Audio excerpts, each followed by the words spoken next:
நான் ஆணையிட்டால் அது நடந்து விட்டால், நான் ஆணையிட்டால் அது நடந்து விட்டால், பின்பு ஏழைகள் வேதனை படமாட்டார்.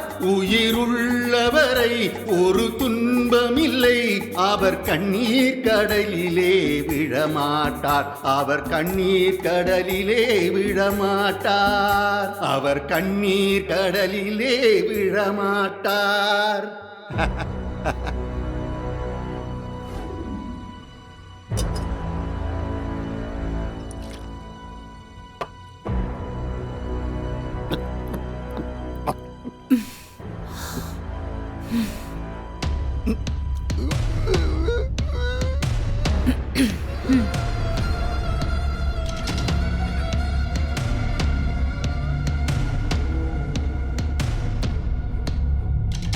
பாக்கியம் பாக்கியம்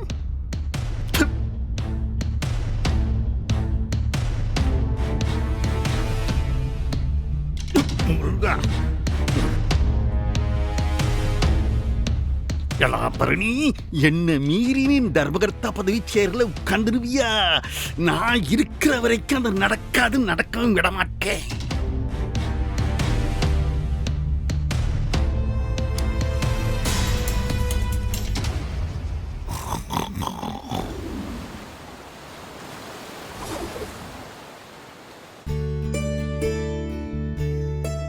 இல்ல பதவி ஏத்துக்க போற நேரம் இந்த நேரத்துல போய் இதெல்லாம் வச்சுக்கணுமா? தேங்க்ஸ் மைனி. மாமா, நானும் இவனும் நைட்டு முழுக்க டிஸ்கஸ் பண்ணி தான் இந்த முடிவு எடுத்திருக்கோம். எங்க அப்பாவை நம்ப முடியாது மாமா. அவருக்கு சட்டத்தை விட சட்டத்துல இருக்கிற ஓட்டையை பத்தி ரொம்ப நல்லாவே தெரியும். எப்படியும் எங்களை ஏமாத்த தான் பாப்பாரு. செய்வான் செய்வான். அது மட்டும் இல்லப்பா, நாம புதுசா வர பதவி ஏத்துக்கு போதான் இதுல ஏற்கனவே நிறைய பிராடுத்தனம் நடந்திருக்க வாய்ப்பு இருக்கக்கூடிய பதவி வேற. நாம ஊருக்கு நல்லது செய்ய போறோம்னு சொல்லிவிட்டு போய் பழிய ஏத்துக்க கூடாது இல்லையா? அதனால லேட்டா போனா கூட பரவாயில்ல, தீர விசாரிச்சுட்டு எல்லாம் சரியானதுக்கு அப்புறம் புரிஞ்சுக்கிட்டு பதவி ஏத்துக்கிட்டா போதும். எது செஞ்சாலும் சரியா செய்யணும், அவ்வளவுதான். அதான் முக்கியம். சண்முகம், ஃபங்க்ஷனுக்கு நேரமாச்சு. உன் ஷர்ட் நான் அயன் பண்ணி வச்சிருக்கேன், போய் ரெடி ஆயிடு. வந்தாச்சு வந்தாச்சு. சண்முகம் வக்கீல கையோட கூட்டு வந்தாச்சு. வாங்க வாங்க. வணக்கம் சார். வாங்க. ஏல வீரா அண்ணா, போய் 2 பேர் காப்பி எடுத்துட்டு வா. சார்வால் நிக்கிறீங்களே, இந்தா சேர் எடுத்து வர.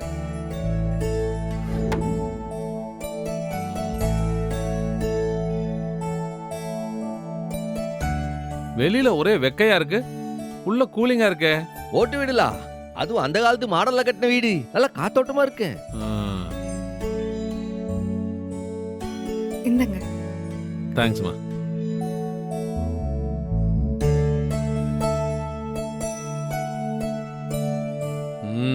அடாடா, காஃபி ரொம்ப பிரமாதமா இருக்கு. நான் போய் ரெடி ஆகுறேன். போ. தம்பி இப்ப சொல்லுங்க தம்பி, என்னோட கன்சல்டேஷன் உங்களுக்கு எந்த விதத்துல தேவை? என்ன தெரியும் உங்களுக்கு, சம்பவம் கடை வச்சிருக்கேன், ஊர் பிரசிடென்ட். இது என் மனைவி பரணி. இவங்களுக்கு தெரியுமா உங்களுக்கு? தெரியாமலா? சவுந்தரபாண்டி சாரோட பொண்ணு தானே? அதான் இப்ப தர்மகர்த்தா வேற ஆயிருக்காவ. இப்ப சமீபத்தில் நடந்த கோயில் தர்மகர்த்தா எலெக்ஷன்ல இவங்க தான் ஜெயிச்சு தர்மகர்த்தா ஆயிருக்காவ. கிரேட். சண்முகம், முத தடவையா ஒரு லேடி தர்மகர்த்தாவா இருக்கிறத நான் இப்பதான் கேள்விப்படுறேன். Congrats doctor. Thank you sir. இவ சாதாரணமா இந்த தர்மகர்த்தா எலெக்ஷனை ஜெயிக்கல, அவங்க அப்பாவே எதிர்த்து நின்று ஜெயிச்சிருக்கா. எந்த ஒரு பின்பலமும் இல்லாம தனியா ஒத்தையில நின்று ஜெயிச்சிருக்கா. ஆனா அவங்க அப்பா கிட்ட ஆள் பலம் இருக்கு, அதிகார பலம் இருக்கு, பண பலம் இருக்கு. இது எதுவுமே இல்லாம அவ ஜெயிச்சா. ஆக்சுவலா ஜெயிச்சிருக்கோம் சார். சண்முகம் இந்த எலெக்ஷன்ல நிக்க முடியாம போயிடுச்சு. அவருக்காக தான் நான் நின்னேன்.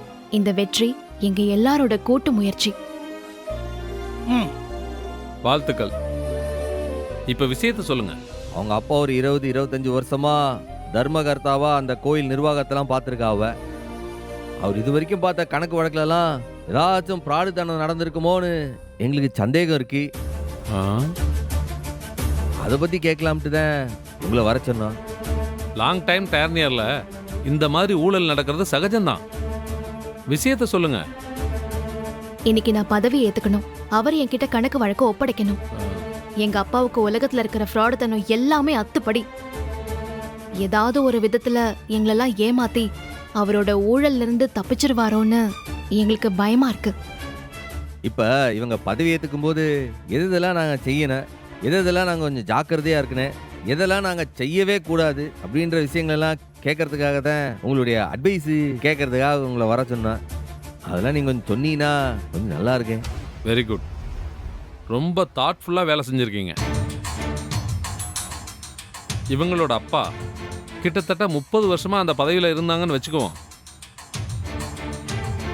அப்போ நீங்கள் வெரிஃபை பண்ணி செக் பண்ண வேண்டிய ரெக்கார்ட்ஸ் நிறைய இருக்கும். ஒரு ரூம் முழுக்க இருக்கும்னு இவர் சொல்றாரு. வாய்ப்பு இருக்கு டாக்டர். முதல்ல உங்களுக்கு பொறுமை தேவை. எவ்வளவு லேட்டானாலும் பரவாயில்ல, ஒவ்வொரு ரெக்கார்ட்ஸையும் நீங்கள் ரொம்ப கவனமாக பார்க்கணும். அதெல்லாம் பண்ணிடலாம் சார். அசையும் சொத்து, அசையா சொத்து, உண்டியல் வருமானம், வளர்ச்சி திட்டங்கிற பேரில் நடந்த கட்டுமானங்கள், இது நாளும் தான் முக்கியமான விஷயம். ஊழல் நடந்திருந்தா இந்த நாளில் தான் பெரிய அளவில் நடந்திருக்க முடியும். அசையும் சொத்துன்னு பார்த்தா முதல்ல அதில் வர்ற நகைகள், பக்தர்கள் சாமிக்கு செஞ்சு கொடுத்த நகைகள் தான் ரொம்ப வேல்யூபிள். ஒவ்வொரு நகைக்குமே அதுக்கான ஆவணங்கள் இருக்கும். நீங்க முதல்ல அந்த ஆவணங்களையெல்லாம் எடுத்து அந்த நகையும் ஆவணங்களும் மேட்ச் ஆகுதான்னு பார்க்கணும். அந்த ஆவணங்கள்ல நகையோட போட்டோக்களும் இருக்கும். அது ஈஸி தான் சார், அதை எடுத்துக்கிடுவான். அது தவிர நகையில வச்சிருக்கிற கல்லு மாறி இருக்கா, நகையை சுரண்டி இருக்காங்களா, இதெல்லாம் கவனிக்கணும். அப்புறம் ஒவ்வொரு நகையும் அப்ரஸர் வச்சு எடையை சரி பார்க்கணும். அது சின்ன மூக்குத்தியா இருந்தாலும் சரி, 50 பவுன் வைர அட்டிகையா இருந்தாலும் சரி, எல்லாத்தையும் எடை போட்டு பார்த்தே ஆகணும். சரி சார், அந்த விஷயத்துல கவனமா இருக்கேன். அசையா சொத்துக்கள்னா அது கோவிலோட நிலபுலன்கள், கோவில் பேரில் இருக்கிற கடைகள், இதெல்லாம் வரும். நோட் பண்ணிக்கிறீங்களா? ஒரு நிமிஷம் சார். ம்.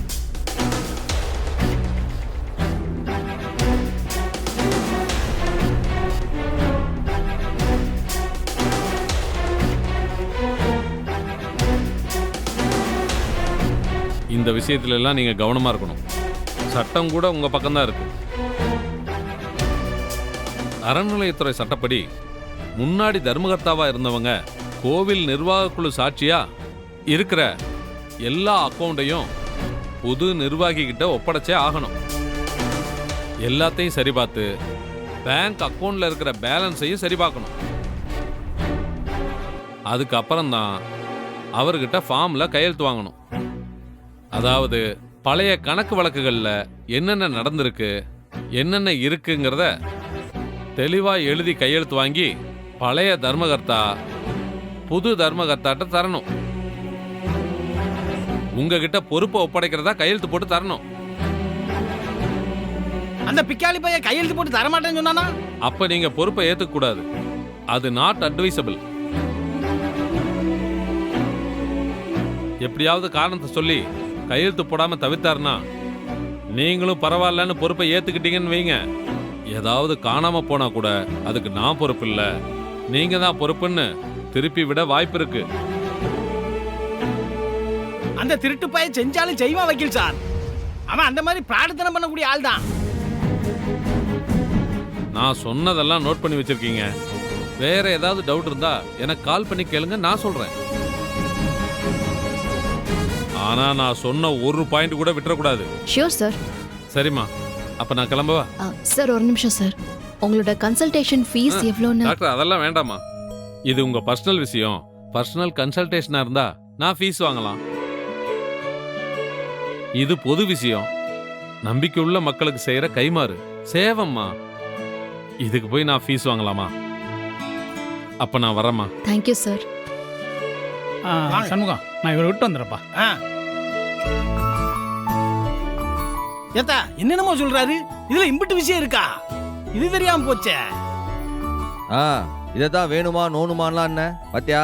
இவரை பாக்குறது எவ்வளவு முக்கியமான விஷயம்ட்டு. அட ஆமல, அந்த பிக்காளிப்ப நம்மளுக்கு தெரிஞ்சதை விட நிறைய முள்ள மாதிரி தரம் பண்ணிருப்பான் போல இருக்கல. இவனை விடக்கூடாதுல. நேரமாச்சு, நீங்க சீக்கிரம் கிளம்புங்க. போங்க போங்க. நீங்க கவலையே படாதீங்க மாமா. நிச்சயம் அப்பா பிடிபட மாட்டோங்கிற தைரியத்துல நிறைய தப்பு பண்ணிருப்பாரு. ஒரு சின்ன விஷயத்தை கூட நான் விட மாட்டேன்.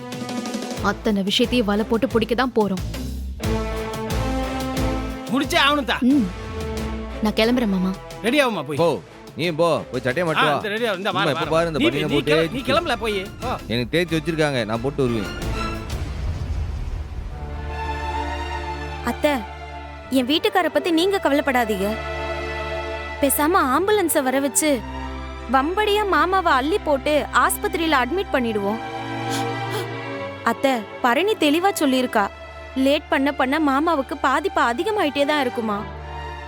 ஒரு நாளும் சரி பண்ணவே முடியாதான். எனக்கும் சாக்கட்டும் தான் வருது.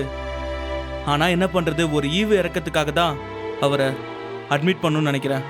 உங்க அப்பா மேல நீ வச்சிருக்க பாசம் எனக்கு புரியுதுல்ல. ஆனா உங்க அண்ணன் மலை மாதிரி நிக்கிறாப்லையே,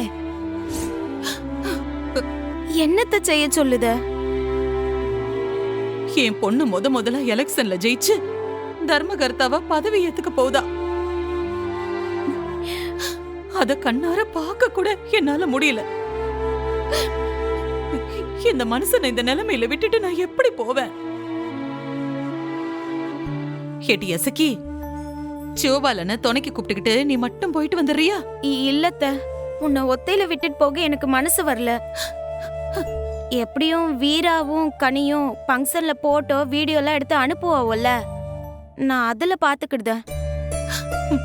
சிவபாலா, நீ வேணா போயிட்டு வா. நிச்சயமா நான் போவேன் மைனி. இன்னும் நிறைய நேரம் இருக்கு, நான் மெதுவா கிளம்புறேன். ம்.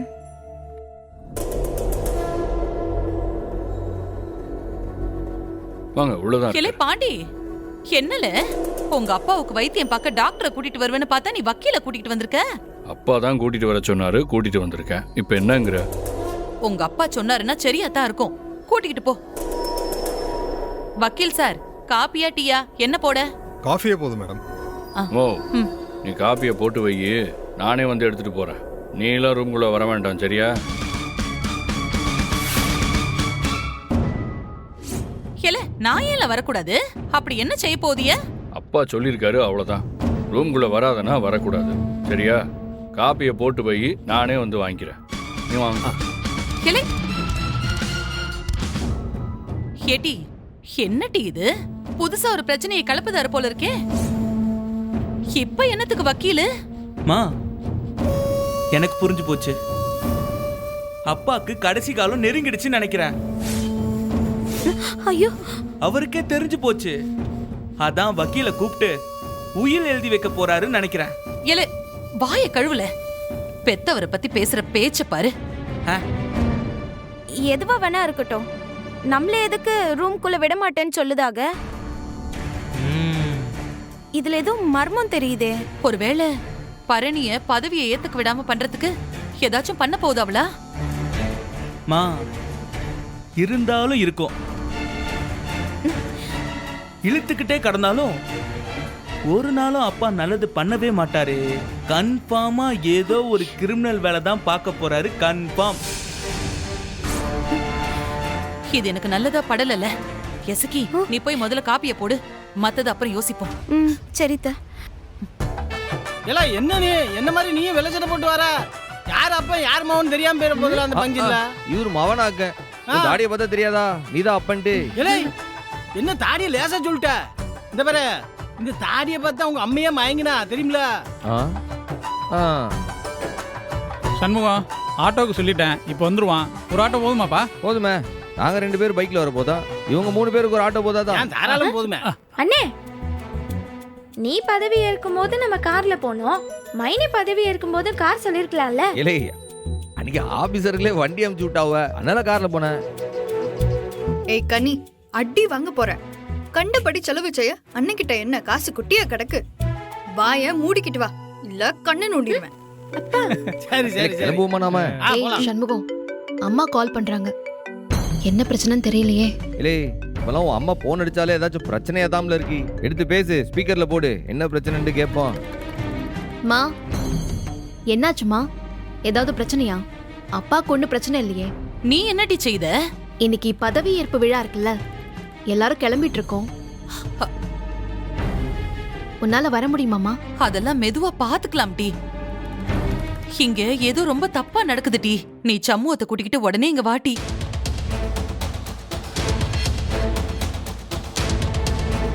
என்னாச்சுன்னு சொல்லுமா. என்ன பண்றாங்க? திடீர்னு இந்த முத்துப்பாண்டி பையன் 2 வக்கீல கூட்டிக்கிட்டு வந்தான். ரூமுக்குள்ள கூட்டிக்கிட்டு போனான். என்னன்னு கேட்டா எங்களை எல்லாம் ரூம் பக்கமே வரக்கூடாதுன்னு சொல்லிட்டான். ஏதோ சத்தமே இல்லாம பேசிக்கிட்டு இருக்காங்க டி. நிச்சயம் நல்ல விஷயமா அவங்க பேசல. ஏதோ சதி பண்ணதான் பேசுதாவ. எத்தா பாக்கியா, அவனோ பாட்டாங்க பேசிட்டு போட்டோம். பரணி பதவி ஏத்துட்டு வரட்டுமே. ஐயோ அண்ணன், அவங்க பண்ற சதியே இந்த பதவி ஏற்பு விழாவுக்கு எதிராதான் இருக்கும்னு எனக்கு தோணுது. அதெல்லாம் பொறவு பாத்துக்கிடலாம். முதல்ல அவங்க 2 பேரையும் இங்க அனுப்பி வைன. அம்பிட்டுதான் நான் போனை வைக்கிறேன். இல்லை என்னல இந்த சகுனி பாண்டிகை இப்போ புதுசா என்னெல்லாம் பிளான் பண்ணுதாவ? உனக்கு புரியலையாடா? பதவி ஏற்பு நடத்துறப்ப நாம என்னென்ன செய்யணுங்கிறத யார்கிட்ட கன்சல்ட் பண்ணோம்? நாம வக்கீல் மோகன் சார் கிட்ட. செய்யறது சரியா செய்யணும்னு நாமளே அட்வொகேட் கிட்ட கன்சல்ட் பண்ணிருக்கோம். அவங்க தப்புல பண்ணிருக்காங்க. செஞ்ச தப்ப மறைக்கிறதுக்காக 1க்கு 2 லாயரை வர வச்சிருக்காங்க. உனக்கு புரியுதா இல்லையா? அப்போ சட்டப்படி தப்பெல்லாம் மூடி மறைக்க பாக்குதானுங்களோ? எக்ஸாக்ட்லி. இப்ப என்ன பண்ணலாம் சொல்லு. இல்லை அவங்க தரப்புல என்ன குழி தோண்டி வைக்கிறானுங்கன்னு தெரிஞ்சாதானே நாம அந்த குழியில விடாம தாண்டி போக முடியும். அத்தை சொன்ன மாதிரி முதல்ல நேரம் அங்கிட்டு போவான். என்ன நடக்குதுன்னு தெரிஞ்சுக்கிட்டு பிறகு கோயிலுக்கு போய் பதவி ஏத்துக்கிடுவான். நானும் அதான் யோசிச்சேன்டா. மாமா, நீங்க இவங்க 2 பேரையும் கூட்டிட்டு கோவிலுக்கு போயிடுங்க. நாங்க 2 பேரும் வர கொஞ்சம் லேட் ஆகும். கமிட்டியில கேட்டாங்கன்னா அப்பாவை ஒரு தடவை போய் பார்த்துட்டு வரோம்னு சொல்லுங்க. சரிதா, நான் பாத்துக்கிறேன். நீங்க கிளம்புங்க. இல்ல நீ பார்த்து பத்திரமா போயிட்டு வாங்க.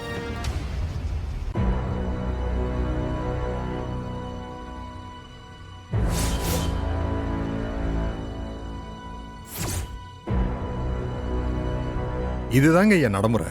இப்படித்தான் செய்யணும். சார் இது எல்லாத்தையும் இன்னைக்கே பண்ண சொல்லுவாங்களா? ஆமா சார். சட்டப்படி இன்னைக்கே கோவில் அக்கௌண்ட்டை, அதாவது கோவிலுக்கு இருக்கிற பேங்க் அக்கௌண்ட்டை புது தர்மகர்த்தா பேருக்கு மாத்தணும். கோவில் வரவு செலவு பார்க்குற அதிகாரத்தை அவங்க பேருக்கு மாத்தி எழுதி கொடுக்கணும். அதுக்கு 4-5 ஃபார்ம் இருக்கு. கடைசியா கோவிலோட அசையும் சொத்துக்கள் இருக்கு இல்லையா, நகைகள், கண்ணு சாத்தினது, கை செஞ்சு கொடுத்தது, தங்கம், வெள்ளி, வைரம், நவமானியம் எல்லாத்தையும் சரி பார்த்து ஹேண்டில் பண்ற அதிகாரத்தையும் பரணி பேருக்கு மாத்தி கொடுக்கணும். அதுக்கு ஒரு தனி ஃபார்ம் இருக்கு. அதுல 2 தரப்பும் சைன் பண்ணுவாங்க. ஏன் சார், அவதான பதவிக்கு வந்திருக்கா? அவ மட்டும் கையெழுத்து போட்டா பார்த்ததா? எதுக்கு தேவையில்லாம ஏன் தம்பி கையெழுத்து போடணும்? ஏதாவது கேக்குதா? ஒன்னும் கேட்கல. இவர் அதிகாரத்தை கொடுக்கறாரு, அவங்க வாங்கிக்கிறாங்க. 2 தரப்பு கையெழுத்து போடுறது ரொம்ப முக்கியம்.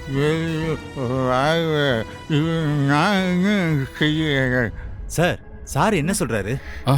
அதெல்லாம் இல்ல, நான் என்ன பண்ணணும்னு கேக்குறாரு. ஓ, எதுவும் செஞ்சிடக்கூடாது. முக்கியமா எந்த ஃபார்ம்லயும் எந்த ரெக்கார்ட்லயும் கையெழுத்து மட்டும் போடக்கூடாது. கையெழுத்து போட்டுட்டா அவ்வளவுதான், சோழி முடிஞ்சது. இல்ல சௌந்தரம், எதுக்குல சிரிக்க? கையெழுத்து போட முடியும்.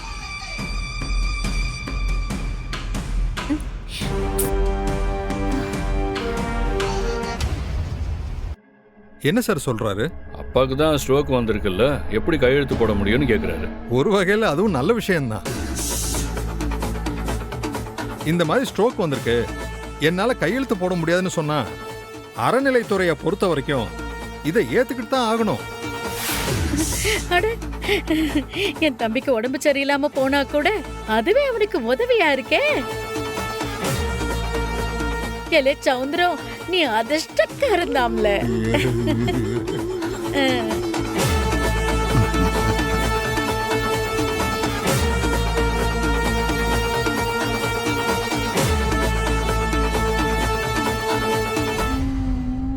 ஏங்கய்யா, கோயில் ஃபங்க்ஷனுக்கு வந்தே ஆகணும்னு கமிட்டிக்காரங்க வந்து சொல்லிட்டு போயிருக்காங்க. அங்க போய் கையெழுத்து போட மாட்டேன்னு எப்படி சொல்ல முடியும்? கையெழுத்து போட மாட்டேன்னு சொல்லக்கூடாது, கையெழுத்து போட முடியலன்னு சொல்லணும். அதாவது உடல்நிலை சரியில்லை, வலது கை விளங்கல, அதனால கையெழுத்து போட இயலாது, போட்டாலும் அது மேட்ச் ஆகாது, அதனால எனக்கு உடம்பு சரியாகி வலது கை இயங்க ஆரம்பிச்சதுக்கு அப்புறம் தான் கையெழுத்து போட முடியும்னு சொல்லணும். அதுதான் முக்கியம். அவங்க ஏத்துப்பாங்களா? ஏத்துக்கிட்டு தான் ஆகணும். அஃப்கோர்ஸ், ஜெயிச்சிருக்கிறது உங்க சிஸ்டர் தான். அவங்க தான் ஸ்ட்ரோக் வந்தப்ப இவங்களுக்கு வைத்தியமும் பார்த்திருக்காங்க. அவங்களே சொல்லுவாங்களே இவங்களுக்கு ஸ்ட்ரோக் தான். இப்பொழுது வரவு செலவு பேரிடுகள், நகைகள், சம்பந்தப்பட்ட ஆவணங்கள், கோவிலின் சொத்து விவரங்கள், அவற்றின் தற்போதைய நிலை ஆகியவை சம்பந்தப்பட்ட பத்திரங்கள் இவற்றை எல்லாம் ஒப்படைக்கும் விதமாக முன்னாள் தர்மகர்த்தா இப்பொழுது கையெழுத்து போட்டு கொடுக்க வேண்டும். வலது கை வேற வழங்கல, எப்படில சைன் பண்ண முடியும்?